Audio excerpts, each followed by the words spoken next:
Hello, everybody, and welcome to a very special podcast from the Global Table Games and Game Protection Conference, which the third edition just finished up 2 weeks ago at Sahara, Las Vegas. It was a great conference, and we had a lot of great sessions in the beautiful theater inside the Sahara, and just about finished up now with the after conference work. And now we finally have time to have this great podcast featuring two guys, two great guests who, it was a great conference. And like I said, a lot of great sessions, but what really dominated that conference was Knockout 52. And Knockout 52, for those of you who don't know, which according to LinkedIn seems to be very few because there's been so much conversation on LinkedIn about this brand new table game that won the best new table games contest at Sahara, Las Vegas, and the two creators of the game who just came out of nowhere. I mean, Frank is a CPA, Frank Magnolo is a CPA, and Peter Mastroianni is an attorney. And like, guys, I'm just curious, where did this all come from? Okay, Richard, here's the story. Not a story, it's a fact. We met the previous show, and you got a Magnolo and you got a Mastriani. Well, naturally, we're going to talk. Okay. So we got to know each other, and I was showcasing my two other games, Muggsy's Corner and 2Gs, and Peter and his Match 52. So after the voting on that show, we got together. I was a little mad after that show, that last show, and so I got together with Peter. I said, Peter, I could take your game that you got Match 52. We've been playing that game in Chicago a little differently. So we're at the Sahara, standing in the pit by the blackjack tables. I go, with me and you together, working together, we can make this game great for the casino, great for the players, easy for the dealers, easy for the players to learn. With you and me together, we take a little bit of Match 52 and what I've had, and I showed them the papers that I had statistics on this game already. And so we just worked together for the last year, smoothing it out, making it easy. And you've seen it at the show. The show won by a landslide, but that's how it started. We got together after the last show. We got together, we put our heads together, and we just combined my game from Chicago with the New York game. Now you got Chicago and New York. Who's going to stop us, Richard? Hey, I love that. And, I want to say something because you'd mentioned that you were mad after the last conference, the last competition. And I know why. And I think a lot of people out there have heard about it. What happened was you would have won second place with which game was it? Muggsy's Corner, right? You would have won second place were it not for a few people who forgot to sign their ballots or, some little technicality like that. And instead, you placed fourth instead of coming in second. But I think now that, we can look at that as a blessing in disguise because that may have actually created the situation where you and Peter got together and came up with this great idea. So Peter, let's hear your take on this, please. This was a miracle. It's 1 in a million shot. That's all. I can't believe it. I was really fortunate to find Frank. We combined forces. We came up with something great. It was a lot of fun to be in Vegas. Thank you so much, Richard and Michael, for this. I feel like people really enjoyed it, and that's something special for me. When we saw the folks play it and come back and play again, that's when we knew we had something. All right, Michael, you're the host of this show. I've spoken too much. Take it away. So how we doing, guys? Where's the 52 come from, anyway? 52, actually, my sister passed at 52. So there's an emotional component here. It's really what fired me up to start in this business altogether is the 52 card deck and the idea that my brother had to go through the deck and try to match a card or not match a card. That's where this whole thing started. But the emotional and the passion comes from my sister. Yeah. So it was actually your brother going through the deck had something to do with the creation of this game, like a fluke thing. Oh, completely, Richard. How it started for me, anyways. My brother said, "Pete, I'm going through this card deck, And you count like this. You say ace, 2, 3, 4. I can't stop doing it. And I said, what are you talking about? He goes, I told all these bartenders at the bars. My dad's got and brother had a route, Mastro vending. So he goes to the bars in the Bronx. He says, hey, try this card game. And they can't stop playing it. So he comes to me, he says, Pete, this is a board game. I said, no, I think it's a casino game. And that's how it started for me. Very, very good. Well, you guys had a great booth down there at the conference. I want to plug you guys. You're on, it's an easy website to find, knockout52.com, right? That's right. So if you're out there and you guys are going to be live at the Strat, if I'm not mistaken, correct? Yes, we just got the letter from the Strat today saying they're going to agree to host the game.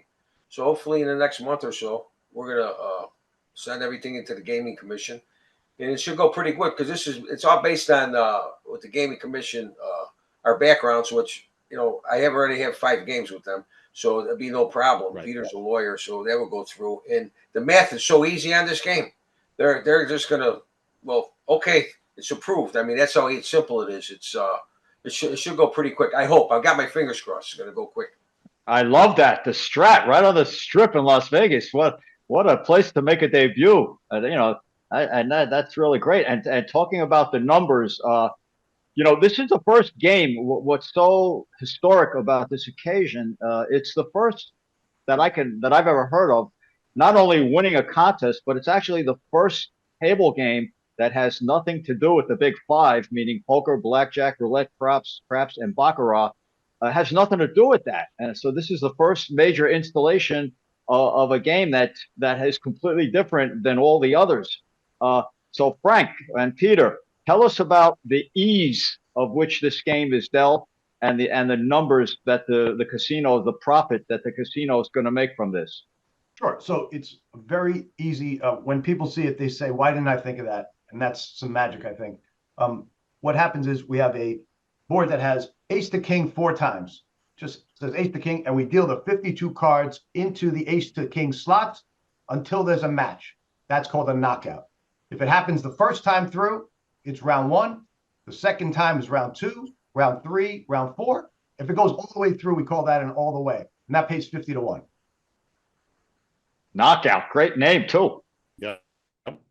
Thank you. Yeah. Super easy for the dealers to deal, super easy for the dealers to learn. And I mean, you had a lovely demonstration dealer down there at the conference, but I'll tell you, it gives every dealer out there dealing the game the opportunity to let their personality shine and really get involved with the guests, which is really what casinos need to get back to, is that interaction with the guests. Yeah, Angela Wyman, that lovely dealer, right? She does a great job. Yeah, she really is terrific. The looks, the personality, the whole thing. And I love your logo back there. That's a great looking logo. So are you guys going to be at IGA with the game? Yes. Sure. Yep. Booth 1670.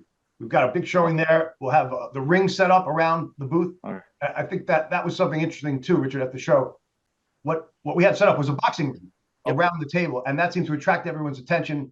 And we feel that potentially that on a casino floor could do the same thing, as revitalize the floor and create the energy that we all know of old, but that is changed. We heard about that a lot at your conference, Richard, that the energy of table games is very different. There's a lot of push towards ETGs and slots, and we all know we could play those things at home. They're not the same interaction that you can get from a craps table or from sitting next to someone at blackjack or roulette. And Knockout 52 really has even more than that, because what happens during play is the players cheer for the numbers. They cheer together. So it's very much like there's excitement in craps. That's what happens every time with Knockout 52. And I'm thinking that this is the kind of game that, because everyone's talking about like the possible demise of table games.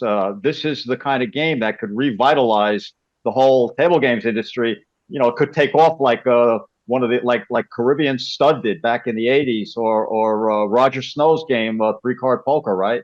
It could take off like that, and and this is something that the industry really needs. So, and it also it appears to me that Knockout 52 would also be a great electronic table game.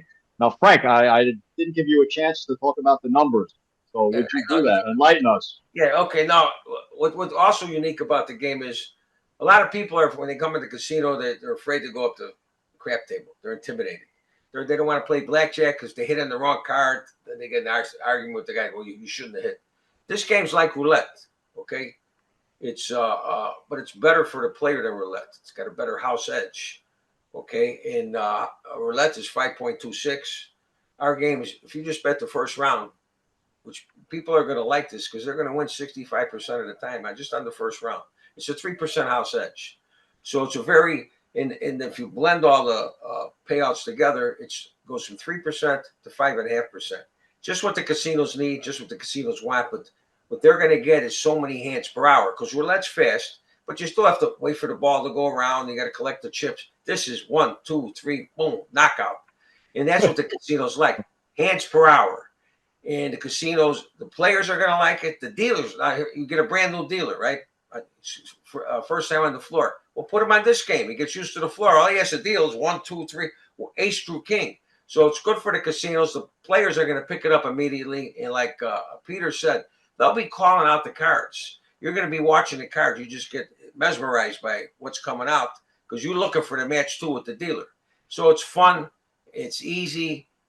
We really think it's going to go and talk about being a pit. It's going on the Strat, but we're also going on Firekeepers in Michigan, and also Paradise in Illinois, Potawatomi in Wisconsin. That's just for right now. We're working on some other casinos too. So yeah, the excitement's out there. It's easy enough, and we're really glad we came to the show, Richard, because seriously, your show helps guys. No, you help guys like us, the table games. There's nowhere else to put the games out. So yeah, it's great to be a part.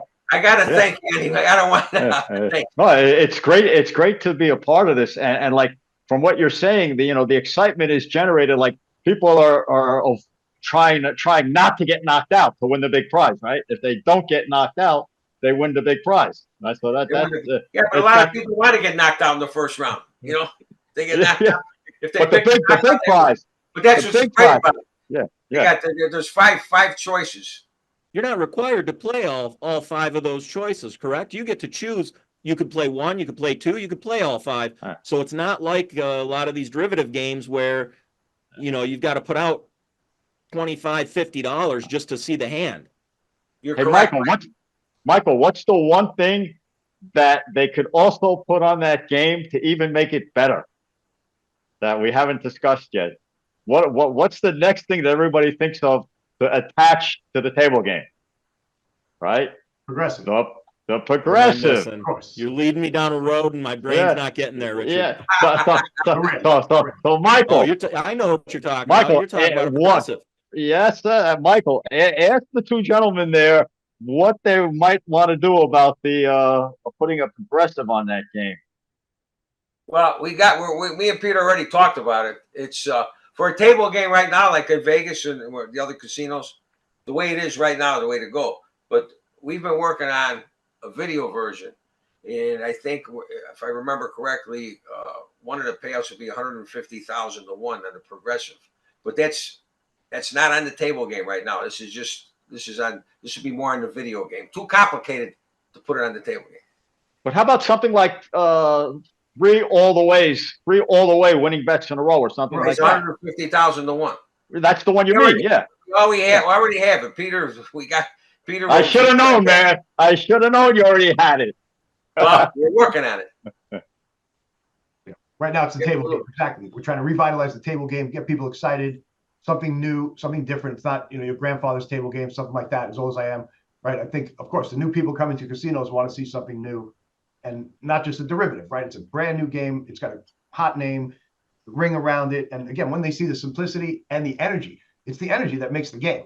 Ace, 2, 3, 4. You won't believe it. It's like boom, boom, boom, boom, boom. Really That's what I like. A lot of booms. And you see them watch, their eyes go like tennis. They watch it like this. Whoa, hey, oh, really? It's amazing. Yeah. Really fun. Richard, Michael, people talking about the demise of table games. I'm not quite as pessimistic as some, but I do believe, and something that I say all the time is, going forward in the future, if you can't connect your online presence with your live presence, that's going to be an issue. So great to hear you guys are looking at the online as well as the blending. So that's awesome. yeah, this is big stuff. This is big stuff. Now, let me ask you Frank- two guys, you two enterprising, innovative guys over there with the that great logo behind you. Let me ask you this. You know, it's like you think of like rock bands. There's a lot of great ones. Like if you think about Pink Floyd and the Who, they come out with hit after hit after hit, and they come out with a big gigantic song, and then you say, you know, it's amazing when they follow it up with another one. I mean, could you guys actually be in the works or keeping a secret that we don't know about another game that might be coming behind this, or are you too busy right now with Knockout 52 to even think about that yet? You never know, Richard. We might have Ah, something. I got a feeling that you never know is already in the work, but we're not We gonna got we're to not gonna concentrate on discuss. the knockout right now. We got to Yeah, get the knockout. We're gonna let that carrot dangle, huh? yeah. We got to get some knockouts, right? If we get like 1,000 knockouts, then we'll be happy. There you go. Frank, you said on a panel at the conference regarding new table games. Why don't you talk to us a little bit about the importance of properties actually trying new table games? It is difficult, I know, for a lot of people to get in the door. Richard's conference has helped some people getting in the door, but really it's in the best interest of the properties to try some new games. Why don't you talk about that a little bit? Yeah, and you're right, Michael. It's very difficult. I mean, there's a lot of things you have to go through, and the panel was great. We had a pretty good panel. Everyone has their own opinion, but the bottom line is this: that the show does help us, and we try to explain to people if they want to get involved in making a new game. It's good for the casinos because the way me and Peter we talk all the time. Why does Cadillac advertise every day? We know there's Cadillacs. Why does McDonald's advertise every day? There's McDonald's, Burger King. So casinos got to look for new games too. And what's going to happen if this takes off? It goes in one casino. Now it makes it easier because people like options. Okay, if they come in and the table game director says, "Well, how could this increase our money?" If someone comes in, they have $100 to spend.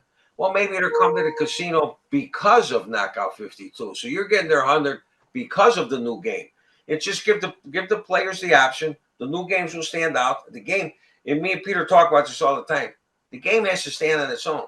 No matter who we know or we like it or our friends like it, the players have to like it. And we really believe they're going to like this game. So, but the conference is great because people, it's amazing the ideas. We were up with some tough competition, different ideas, and we won. But the casinos really need that because they're always looking for the next best thing. What's the next best thing? We're hoping right now, Knockout for the next 10 years is the next best thing. Right. Right, Richard? Hey, so Michael, what do you think? Well, I think, I've said it before, it's a great game. And I think this year was a phenomenal competition. I can't think of a game that doesn't deserve to be on the floor. I think every single game that was there deserves to be on the floor. But I do think Knockout 52, phenomenal game, easy for the dealers, easy for the players. Those are two things that I look for, when I submit my voting. Is it an easy game to walk up to and learn? Is it something where I have some choices? Again, my personal opinion is I don't like to have to throw all that money out there, even if I can drag some of it back just to see a hand. It's nice that I can put my money out in one spot, or if I'm feeling lucky, I can put it out in multiple spots. Have a gut feeling of a full knockout. I can go to the end. It's a great game. I think it's going to do fabulous. I'm glad that I got an opportunity to see it out there. And if I head back for G2E, that's not definite yet, but I'm looking forward to seeing it live on the floor. But I think, again, you guys have probably hidden behind the curtain another one that may spring out, and I'd be excited to see that as well. So we'll see what the future holds. Yeah, and I would like to again make a comment on what I love about it is the originality of it. It's something completely different. I mean, when did the Caribbean Stud was the first, if I remember correctly, was the first big new table game God, yeah, that invention was out in in the 80s. early 90s, yeah. Yeah, and Late so 80s, early 90s. yeah, Yep. we're like 35 years 35 years of, there's been a lot of new games, but they're almost all derivatives of the existing games. And this one here is completely different and original. That's what really excites me the most about it. That's why, this game has to explode. Has to. I can't see it not exploding. So, Pete and Frank, anything you'd like to say? Oh, by the way, aren't you going to be in Atlantic City too? At that, what's that conference called? Yes. Actually, we're going to be at IGA in April, and also at the East Coast Gaming Congress in Atlantic City in April. So 2 conferences in April exhibiting. Okay, so more people get a chance to see the game. So, is there anything else you guys would like to comment or say about the game, or anything else before we close it out? No, I'd just like to say thanks, Richard. Seriously, the conference is good for table game guys like us. It really is. It's I don't know. Much appreciated. Yeah, there's no other place we could go, and like Mike was saying, it's hard to get into casinos. Someone told me it's $1 million to 1 shot to get on the floor. So I don't know if that number's accurate, but it sounds good when you're pitching. Unfortunately, I'll that's tell you- pretty accurate. Yeah, and I'll tell you one thing. Michael, is that pretty accurate? It's something to 1. We know that, probably right? is pretty accurate. Yeah, that's what someone told me. So anyway, it's been great. And the 1-2 punch. Yeah, M&M. What's the name? Oh, the name of the company. It's Mastriani and Magnolo, or the other way around. Entertainment. Peter's talking to Mastriani and Magnolo. I thought Magnolo gets you. That's why I made it M&M. No, it's been a great. I'll tell you what. It's really been great. We bounce ideas off each other, and there's one thing you have to do when you invent a game. There's no ego involved. If someone has a better idea, as long as it works, Right. And that's how we've been doing it. Pete would say, "Nah, do it this way, Frank." Okay. In fact, I'm going to give you the IGA. He goes, "I think we should go to IGA." I go, "Nah, we shouldn't. We did real good." Then I thanked him. I said, "I'm glad we're going to IGA, Peter. Great idea." So there has no egos. We're all towards the same goal, getting some knockouts, and that's it. So Yeah, it's been great. great. All right, let's knock them out. We're going to knock them out, Richard. We're going to knock them out. Check out knockout52.com. I want to thank you, Frank, for being on that panel and giving some advice to the other people out there looking for the games. Like you said, you got to check the ego at the door, and that's one of the things I saw at the conference between all the game makers. Everybody was offering suggestions, helping each other out. It is an area of gaming that I think we need to boost back up. Like Richard said, it's been years since a real individual unique game has come out. So glad to be part of it. We're excited. Thank you. Okay, guess what? This podcast is over.